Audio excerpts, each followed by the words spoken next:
না, মঞ্জুর রহমান সে একজন সিনেমা মানুষ। আজ আমার ছবি মুক্তি উপলক্ষে যে প্রচারণা রাসেল মিয়া অ্যারেঞ্জ করেছে, রাসেল মিয়ার প্রতি আমি কৃতজ্ঞ। রাসেল মিয়া ছবি নেওয়ার চেষ্টা করে,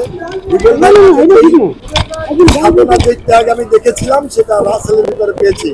তো এই ছবির প্রচারণার সাথে সাথে আমি আরেকটা ঘোষণা করতে যাচ্ছি।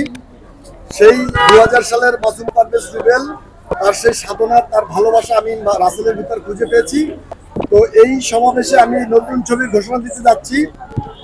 আগামী জানুয়ারি মাসের 1 তারিখ আমার নতুন ছবি, যে ছবিটি মাসুম পারভেজ রুবেল এবং রাসেল মিয়াকে নিয়ে আমি নির্মাণ করতে যাচ্ছি।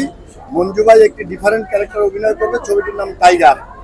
তো আপনাদের মাধ্যমে আমি সারা বাংলাদেশবাসীকে জানাতে চাই যেন আপনারা না মনে করেন এটা আগের ছবি, এটা নতুন ছবি। আমি প্রমাণ করতে চাই সালমান খান, শাহরুখ খান এখনো তারা হিট ছবিতে যাচ্ছে। তো মাসুম পারভেজ রুবেল এখনো হারিয়ে যায়নি, সেটা আমি আপনাদের মাধ্যমে আমি পৌঁছাতে চাই যে মাসুম পারভেজ রুবেল, রাসেল মিয়াকে নিয়ে যদি আমি এখন নতুন ছবি নির্মাণ করি, সেটা আপনারা অবশ্যই বরণ করবেন।